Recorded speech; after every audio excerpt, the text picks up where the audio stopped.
This is the July 25th, 2018 briefing session of the Utah Board of Oil, Gas, and Mining. With that, we'll turn the time over to Director Baza. Thank you, Mr. And welcome. Thank you, Mr. Gill, Mr. Chairman, members of the board. We appreciate you attending this meeting, your July meeting in Salt Lake City. My name is John Baza, and I'm the director of the division.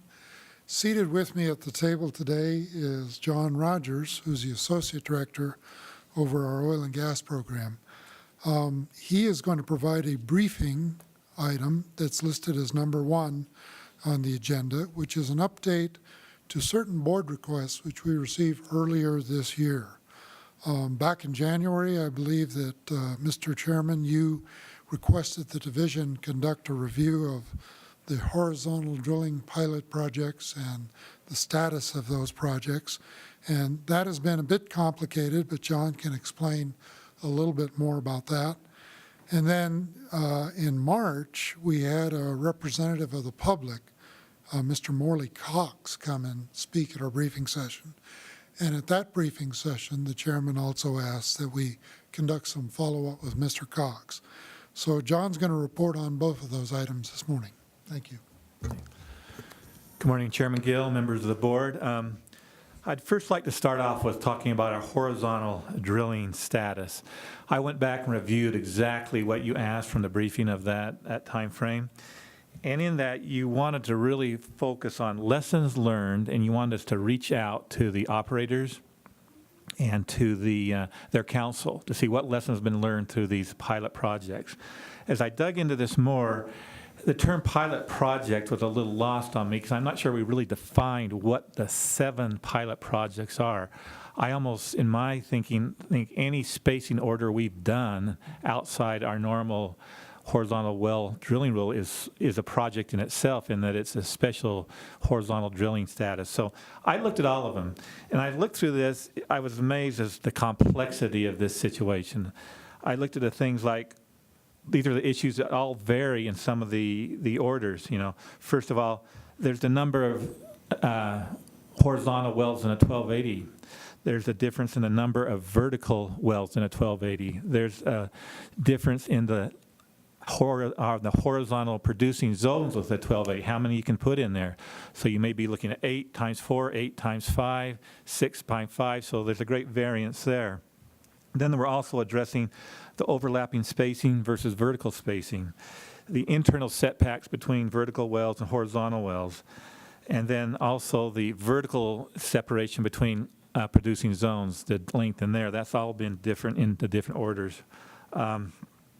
As is the number of producing horizons people are asking for. Some are asking only for 3, some are asking up to 8. And then there's the thought, can someone control the drilling unit? So these are all things that where there are issues within these, and they're all a great variance in there.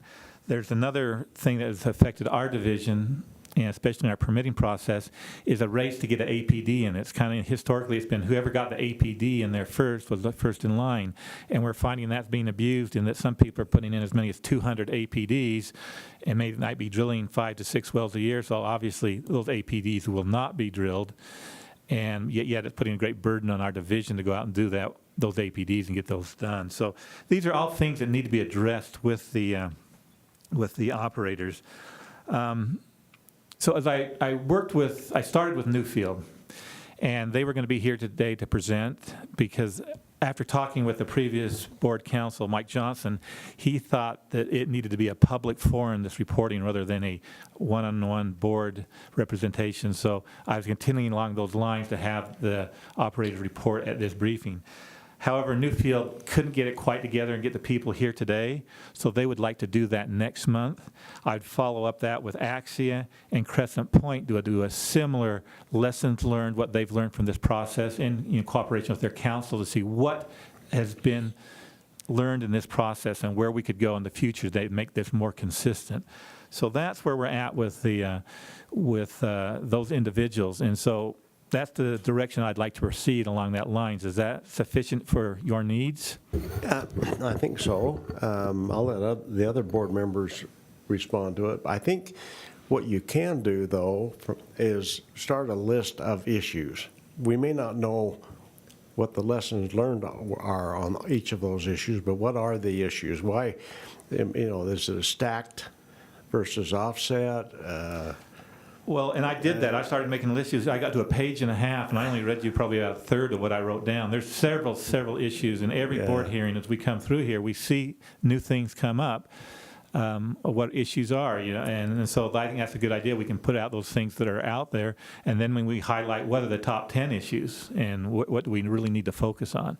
But I think having the operators come in and saying what's important to them will be critical. Yeah, I think that is. And Gordon, I think you want to say something. Let me get to it in 1 second. Okay. I think one of the things that needs to be on the list is if the board puts on a reporting requirement, how do you and the board, between the two of us, calendar it, make sure there's a follow-up on it, that if it's not timely filed in accordance with what the order says, how do we manage that if there is, or should the companies come back in and say, well, we know we have the requirement, we don't have the information to comply, we'd like to extend that 6 months or even a year, whatever, but we need to have some system where we can figure out how to manage that. Or is that something that the division wants the board to manage on our own through our own secretary, or how best should we do that? I don't know that there's an answer I'm looking for today, other than to put that on the list of issues is how we... Well, and we've thought about this, because I think a lot of things have been kind of, passed by because it will say in the order, but I think perhaps if it says that in the order and it's a board order, then perhaps that should be acknowledged like any other request. We've had disposal facilities that have to come in periodically and have that on some sort of tickler list that Julianne could put out when that time comes on and notify them. I don't know, but that's something we could work through. But some have required to be reporting back and some have not. And that would take some research to find out what those exactly are. And I'd be curious, Chairman Gilder, when you talk about the 7 pilot projects, what do you define those as? I'll define them this way. We had 7 proposals. 4 were the Newfield. Like Newfield did the 1 well, and then they did a 3 well, and then they did, but I had 4 Newfield, 2 Crescent Points, and 1 Whiting were the original 7 that we started with, and those have grown. But wouldn't you agree that we've sort of stepped past those, and almost everything we do is sort of they're all pilot projects up to this and point. So I think rather than address those one by one, I think it would be good to have these individual operators address them as, well, this is what we need moving forward. Correct. We want to be looking down the road. What is it that we, so far, I mean, from my understanding is what we've put in the orders has been working. Yeah. What we don't know is perhaps what we should have added to the orders, or at least give them the rules of the game. The number, I mean, we've talked about this as a board, but we want to make sure they know the rules of the game before they play. We're going to have to develop horizontal drilling rules at some point, and from my position, I feel very inadequate that I understand the full situation. Well, I think we need to partner with the operators to see what their needs are so we can be consistent. Obviously, each spacing order will have its unique characteristics, but I think we need to know what are those basic issues we need to address in a horizontal drilling order. And it might very well be that even if we just knew what their priority was in terms of, we can work on the rest of these, but the one that we need right now, more than anything else, may be operatorship, or it may be this new idea of cube development, or it may be any number of different things. If we could even just get, this is, what's the most important in terms of their needs, and then we can focus on what the priority would be, and then move on from Well, I there. think we need to, start this process by looking at Newfield, looking at CRESCENT, because their needs may be entirely different, or they may be in line. We don't know that, but it'd be good to look at the three big players in this and see what the common issues are and what are the different issues, and then maybe we'll have to address it from there. But at least this will be a starting point. Yeah, and the interesting thing to me is we put together, I helped draft the first order of what it was they were to report back on, and that hasn't changed. It seems that no one said, well, why are you asking that? Is that even helpful? Is that Well, if you look at the evolution of this, say over the last 8-10 years, when people came in here to look at a horizontal drilling or spacing unit, they were looking at the Uintah Butte, they were looking at maybe a 640. A 1280 was out of the thinking. So it has evolved just from one unit to one section to, getting bigger and bigger all along. So who knows where this will go in another 10 years? Do we need to make these rules adaptable to something like that? There's people drilling 3-mile laterals now. Not here, but back east. And so do we limit it to 2 miles, or do we say unlimited? I mean, these are all questions that need to be asked. Well, it was interesting. I had a conversation with a CEO of one of the companies that has sold out in Utah and gone elsewhere. But I said, what are you guys learning? What do you know? And he says, I'll tell you something. We were in the Bakken. We've been drilling these lease line wells, getting incremental production above what we thought we would get. And then we decided to try something. We did at the heel of one of these stand-up 1280s, we drilled a lease line at the very bottom, thinking that would have been fully recovered. Mm-hmm. And we got production we can't account for. We didn't know it was there. And so he says, quite honestly, we don't know this game yet. And so that's part of their problem, and it's also part of our problem, is we don't know the game yet, and we're still trying to figure it out. Well, but if there are some things that are maturing to the point and they're now ripe to say, okay, we've got a handle on this, we can advise you that this is maybe what your rule needs to include, that's what we're looking for. And the priority, what is it they need to happen? And then a final comment is, I think something Gordon and I are working on. I mean, it is clear that with these pilot projects, I use 7, but the pilot projects, we are swamping the Utah refinery capacity. They can't handle it.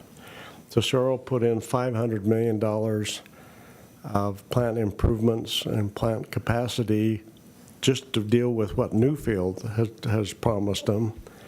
And so we're looking at a railroad. But, in terms of the whole thing that I see, there's only really a couple of things that can take this and ruin it. And one's landowner issues, surface use agreement type abuses. And the other is, the refinery capacity.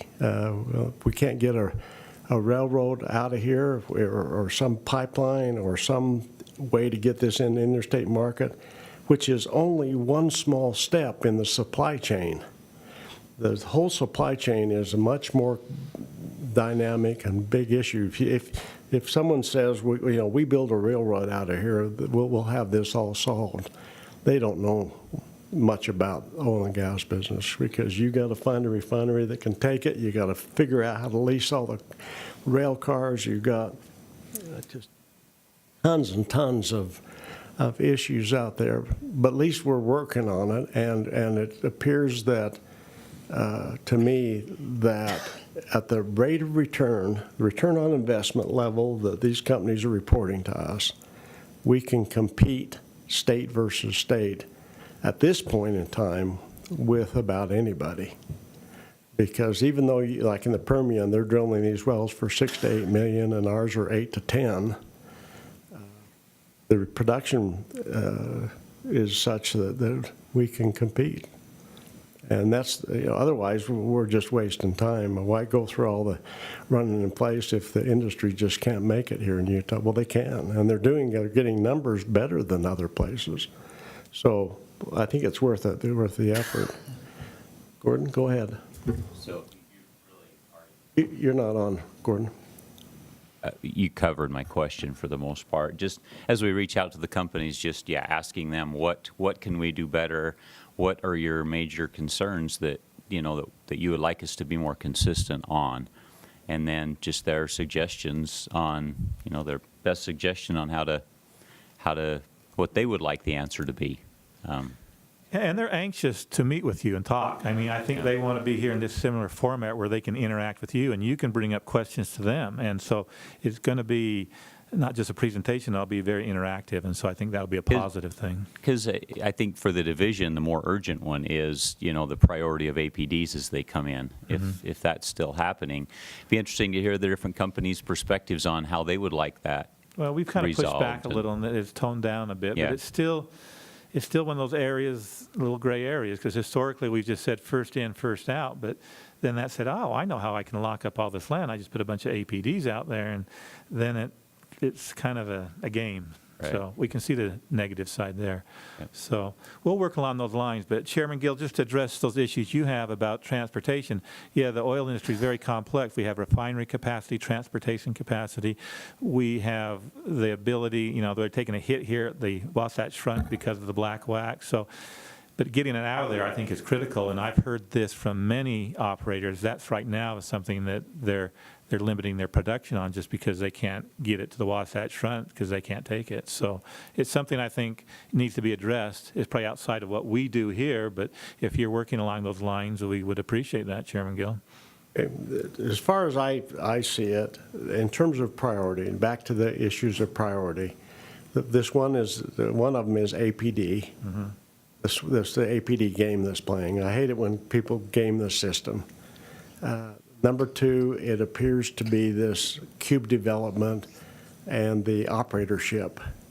The third one is this new statute that we just passed on having forced pooling apply to the cube, in essence. If you think of a cube of butter, that's kind of like a spacing unit, and coming in and developing that is what is coming out, is the new approach coming out of the Permian Basin. Well, we're going to address that today with some of these matters today about the new rule. We are. So and those will probably come up there. EP's getting into, the horizontal drilling. They gave a great presentation last month?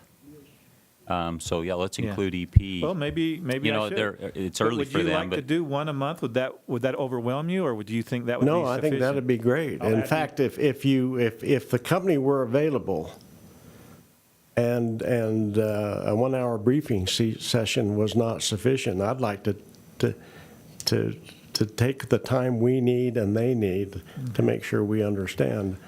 And the last thing I'd say to you is, one of the things I've asked our board is, even if we get it right, let's say we did everything on a hearing correctly, we're still asking ourselves, how could we have done that better? How can, even when we get it right, let's always look to make sure that we're ahead of the problem. And I think it's critical that we reach out to our constituents and say, what are your needs? I'm not saying we're going to just say whatever you want, but we'll listen and, because we always have to keep environmental needs, surface owners' needs, royalty owners' needs. Those all are important things. And so we got to try to make everyone happy, which may not be possible, but that's part of our job. Well, okay, so let's look at results. Let's look at where we are, just kind of a socioeconomic, political, whatever. We've run 4 bills we've run bills 4 straight years, with multiple bills this year, and we have yet to have a no vote from the legislature on any of our bills. They're supporting us. I mean, I think right now the division has as I think there's one little exception in the fiscal analyst's office, but I think the board and the division are on the radar screen of a lot of people. Yeah. And I'm being invited to meetings. John's being invited to meetings. Dana's being invited to meetings. The meeting, we just had one on coal, where they're starting to understand there is a place for the division and this board in terms of the growth of our state, and they want to hear from us. And I think this interaction at this briefing would go a long ways to meeting those needs. And just to address something else you mentioned, you said, the return on investment, we still see people coming in here. Finley, we met with them a month or so ago out in their offices in Roosevelt, and they're coming in pretty strongly on their vertical plays. They got some land from QEP when they left, and so they're going to be another player in this. So we're seeing it grow as far as interest in the basin. So that's why we need to keep on working along these lines. But I will say, to this point, I think what you've done so far with these spacing orders has been successful, and it's allowed people to do what they need to do. We just need to refine it, and that's what this process is about. That's the process. I would give us at least an A- to A in terms of where we've been the last 3 to 4 years. I'm not hearing the negatives. I'm hearing, okay, full speed ahead now, till we still have the refinery capacity limitation, but they want to move forward. They're anxious. They're interested. They're And we're excited. going to control the things that we can control, and that's what we'll work with. Okay. What else can we do to help this? Before we leave this, one of the questions is is what can we do as a board to help you? And Mr. Baza, Director Baza, this applies to you. What can we do as a board to help you be successful in the role that you play?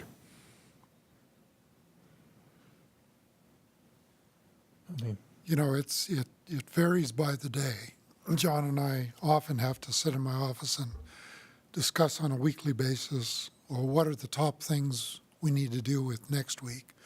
I think this process of looking down the road even further than just next week, just next month, just to the end of the year, or the next legislative session is important.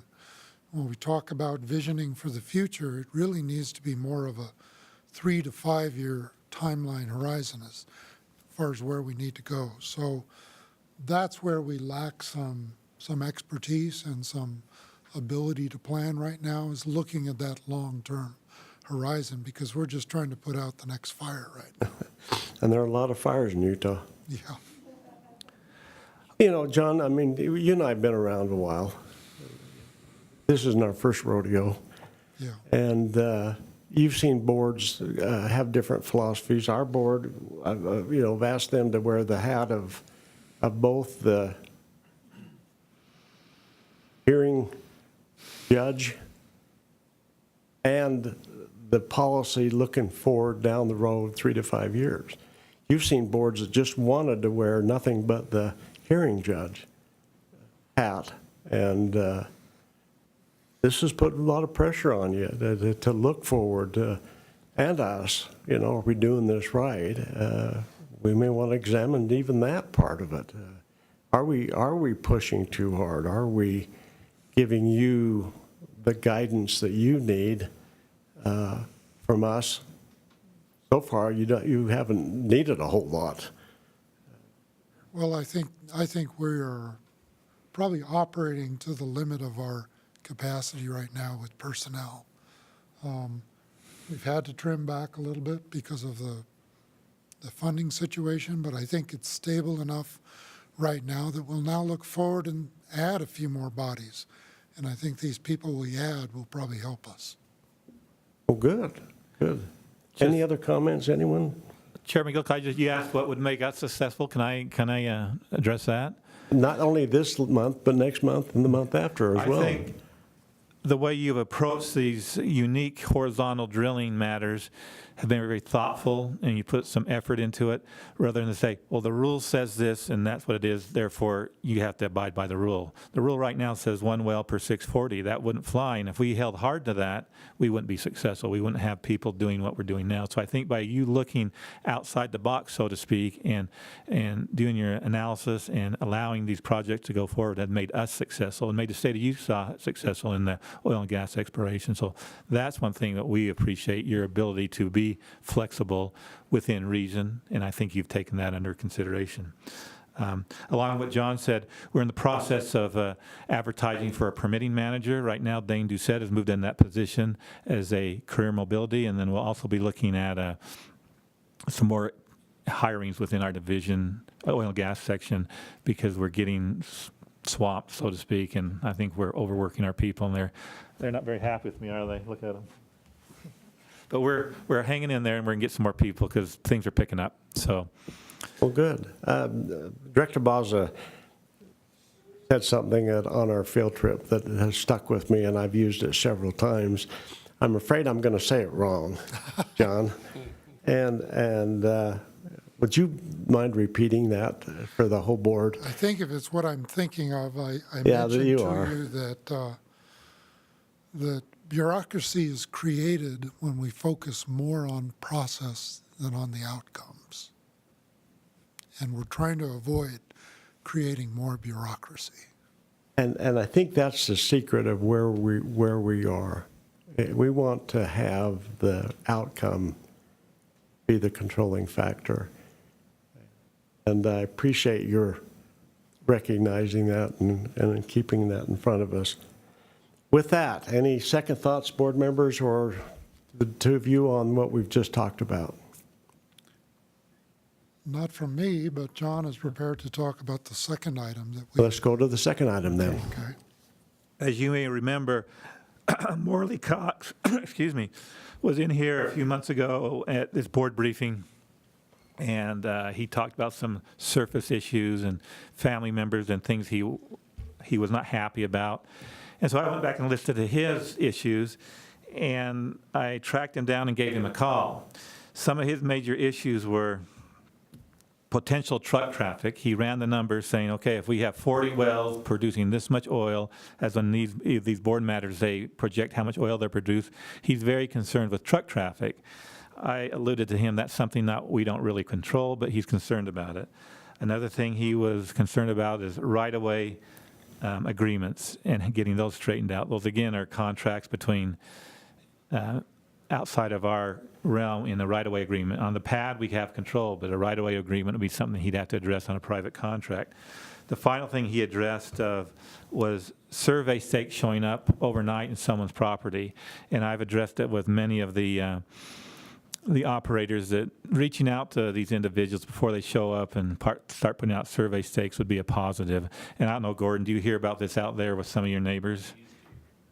I was a little surprised too, because I've not heard concern about it either, because we've talked to this, but maybe it's a one case, didn't work out. And so we'll reach out to our operators along those lines. But when I first called him, or at the end of the conversation, I said, well, Mr. Cox, what do you want us to do? And he says, at this point, I don't need you to do anything. And he says, we're doing quite nicely, but he said he would like the opportunity to come and address his board again. And I certainly think that's his right to do in a public briefing. But I encouraged him to, if he does do this, to come in with some diagrams, some. So does he have an oil well or a potential No, he's oil kind of well? the representative of, he's a surface owner, so Right, he's kind of the representative of a family unit. I And don't remember. Where is he? I don't know, to be honest with you. I couldn't say. I know he's. Maybe I missed that meeting.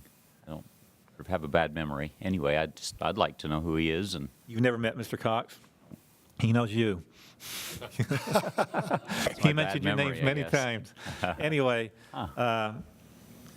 I think we're getting along there, and it's just, he just wants to be heard, and so we wanted to respond to you, Chairman Gill, because you wanted us to reach out to him. I think he's doing all right now, but he probably will come again. But I urged him to come in with diagrams, photos, and locations, so his thought process is clear, so we can understand what he actually is concerned about. But at this point in time, I think he's happy.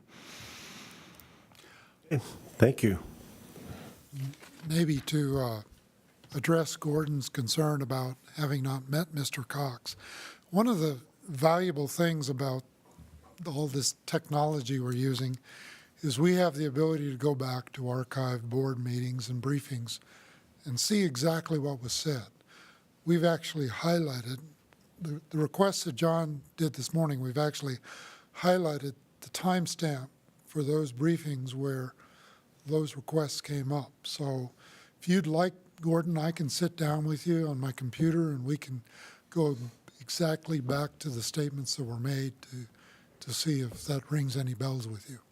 probably will. I missed a meeting or two about 4 months ago. Is that when it was? This one was in March. We did the briefing in March.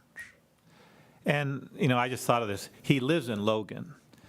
And so that's probably, you may not know him, but his family is out there, sons and that situation. So, and, you know, it's quite a large family out there. So that's maybe why you don't know him. And they have the married names and this and that. So he's kind of representing this large group of people. As I recall, it's mostly through his wife. Yeah.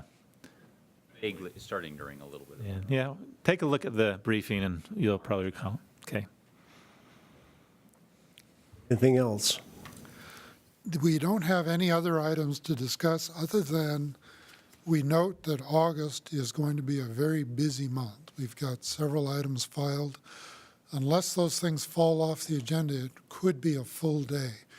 So we had thought it might be valuable to put the briefing at the end of the day and just start right out with our formal matters that morning so we could get running through those and try to finish those before it gets too late in the day.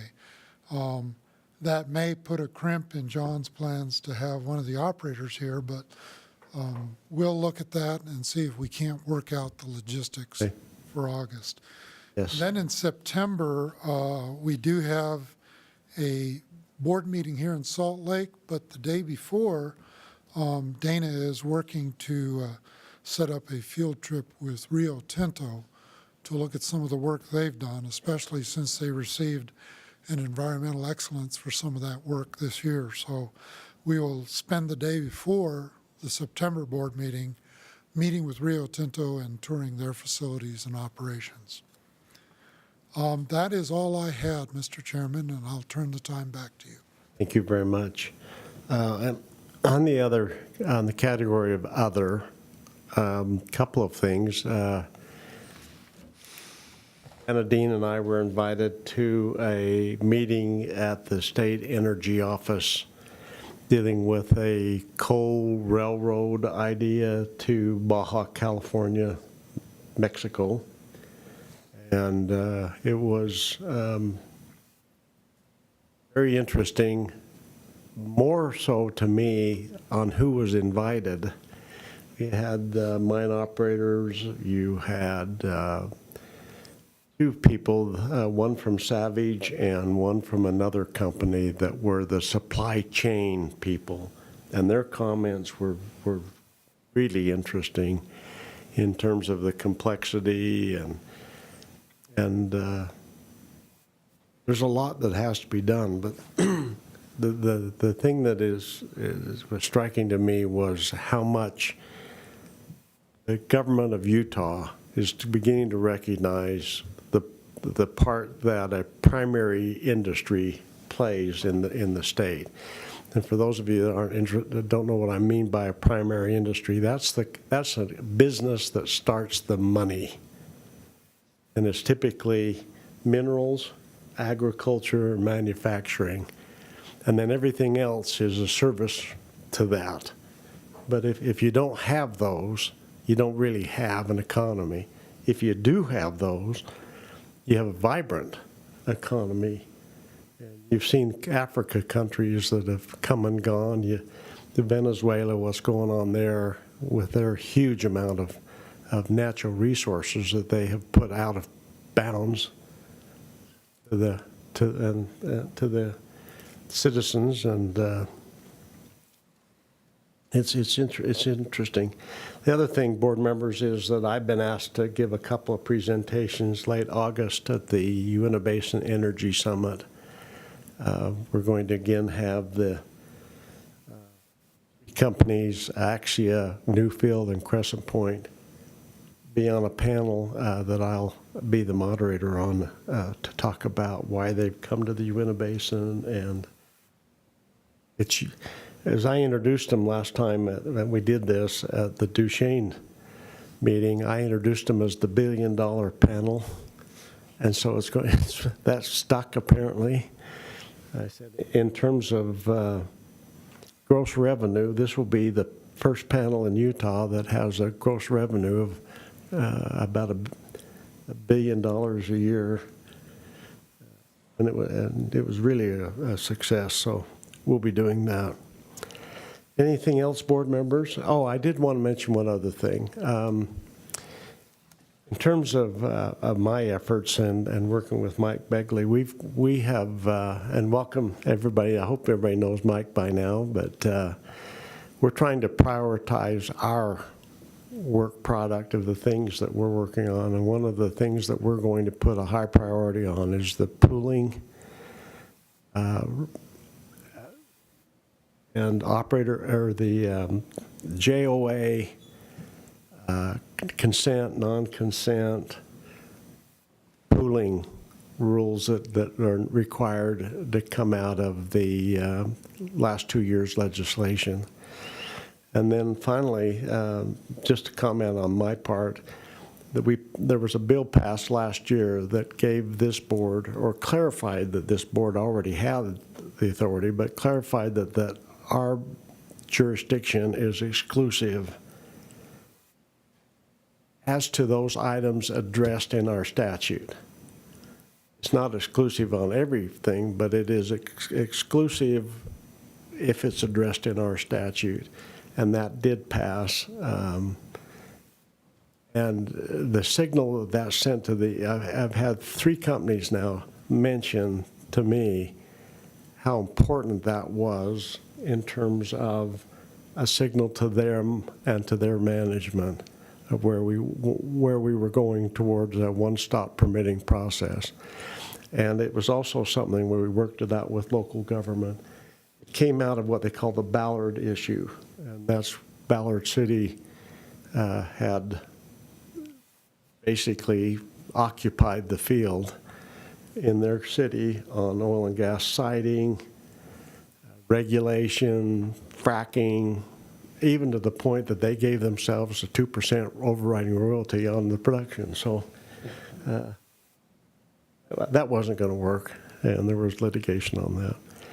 Okay, then what we'd like to do now then is to open this meeting for public comment. If there's anyone here that would like to address the board on issues within our jurisdiction, and Mr. McDonald, we appreciate your coming up because we'd like to hear your thoughts on a few things and be ready for some questions. Please introduce yourself for the, you're not on yet.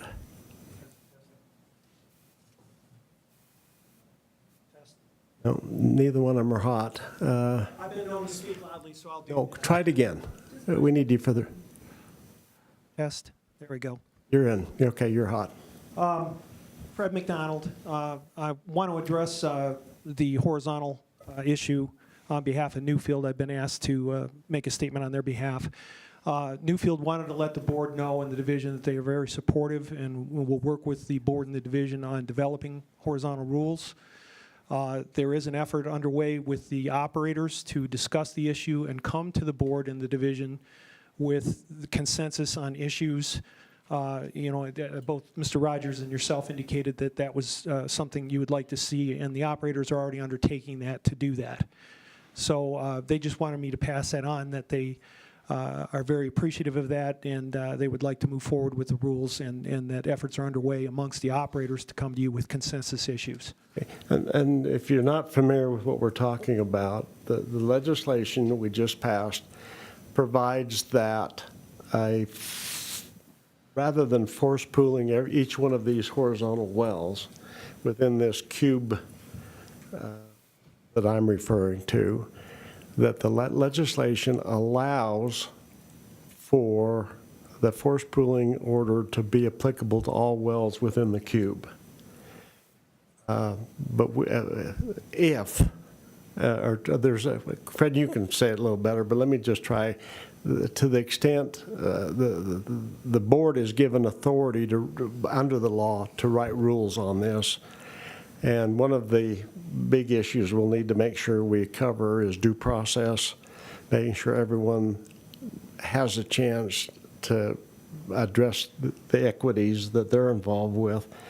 But other than that, it also clears the path to simplify both the administration of the hearings. There'll be things that still need to be addressed at every well, but you won't have to go through the whole process. And Mr. McDonald, would you address that, please? Let me first clarify that my comments on behalf of Newfield go to the horizontal issue that Mr. Rogers briefed to you. Okay, this issue of the forced pooling and the statutory change is a separate issue. Okay, why don't you just make sure the board understands exactly what you're defining then.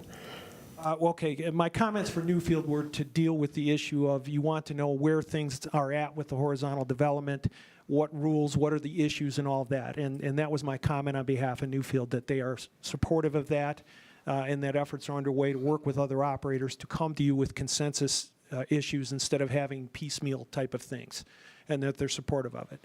Now, the issue you raised with the statute is another issue. It's the forced pooling rules. Which the process was docketed back in, well, the process initiated after the furlong hearing back in 2015. There was some informal meetings with stakeholders. Then the board docketed it as a formal matter in 2017, solicited comments from people to initiate the process, and I think a perfect storm of events, including departures of key people, including James Owens, Mike Johnson, and other issues, and Lee Peacock from the UPA, have prevented that process from going forward. So that issue has been pending to come up with the rules that you mentioned as far as, you know, what are the rules for setting for a party to be consent or non-consent? What are the criteria that will be used by the board in determining what non-consent penalty will be applicable? How do you determine the terms of a joint operating agreement to be imposed pursuant to the statutory authority that the board has? That's the things that these rules were intended to do. And some comments, including ones from UPA, were submitted, actually proposed rules back in January. So we would like to see that process move forward. As far as the statute that you mentioned that was passed last year, there was an element in there for the board to make rules with that too. That hasn't been specifically addressed yet. The process with the forced pooling itself was initiated way back, but the new statute, as far as having the order apply to additional wells down the line as a part of an administrative streamlining, there's still rules that need to be determined with that as well. And so that process needs to be initiated. And as Mr. Rogers alluded to, there's a couple forced pooling matters on the formal docket today. There are some forced pooling matters next month, and I'm sure you're going to have several more as we go forward here. So getting these rules in place so everybody knows and we have a uniform standard for everybody to go forward with it are very important. Thank you very much. Any questions or comments from board members? One of the best problems to have is growth and results. And I think those are the kind of problems we're having. We haven't solved them, but at least we're moving forward, and that's a positive thing. Thank you very much. Thank you. Okay, anyone else like to speak to the board? Seeing none, then we're going to take a break till 10 a.m.